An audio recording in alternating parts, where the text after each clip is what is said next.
Hello, John Talley here with Partzilla.com. Today we're going to be working on our 2012 Polaris 900 XP.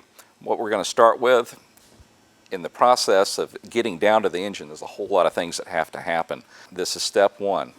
What I'm going to show you in this video is just how to get the seats removed, get the center console out of the way, get the fluids drained, disconnect the battery, and that'll set up the next video. We'll actually show you how to remove the rear box on it. So let me go grab a couple of tools and we'll get started.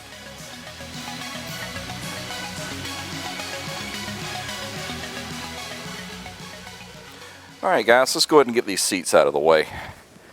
These are aftermarket seats, but they actually use the same mount as the factory ones. So it's just a lever on the back side.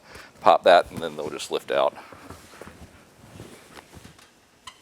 And the same thing for the driver's side. Nice, dirt dauber dust. I think it's been sitting up for a while. Alright, next, let's go ahead and get this battery disconnected. Instead of just disconnecting it, I'm going to go ahead and remove it. As I will lay odds, it is completely worn out. But we can throw it on the charger, see if it'll come back. Personally, I really doubt it. That's your standard 10mm for the battery post. And then as well as the hold down strap, that's the 10mm.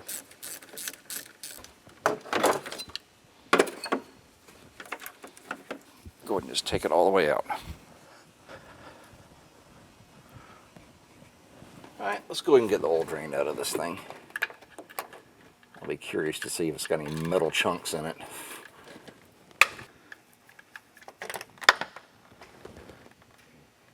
So these little shiny specks around here, as I kind of pan it around, those are all little pieces of what I fear is going to be the connector rod bearings and or the main bearings. So this machine, it would run for a few minutes and actually lock down. So at this point I'm thinking that when whoever put it together, they didn't size the bearings correctly.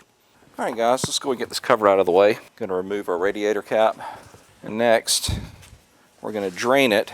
Believe it or not, Polaris just wants you to remove this lower radiator hose. I can go ahead and tell you it's probably going to make a pretty good mess. Try to catch as much of this fluid as possible because it is really poisonous. If you've got small animals or kids running around, it would not do them any favors.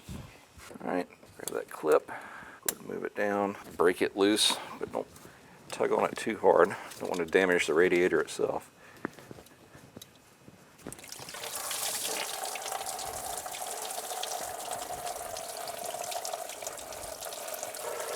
Guess I need a larger drain pan. So it's going to take me a few minutes to get this cleaned up. Alright, we got that mopped up, so let's go ahead and reattach our hose.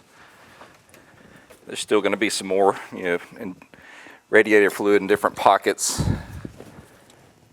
as we're working our way back to the engine. Alright guys, that pretty much wraps up, let's call it the first step in this engine rebuild process. We've got the fluids drained, battery disconnected. Want to make sure that you dispose of all those fluids appropriately. Just don't dump them in your backyard or anything silly like that. Well, next we're going to attack pulling off the box and these frame extensions and the rollover protection, get that intake out of the way, and that'll basically be the next step in this process. So if you would, follow us over to that next video and I'll show you how to get it done.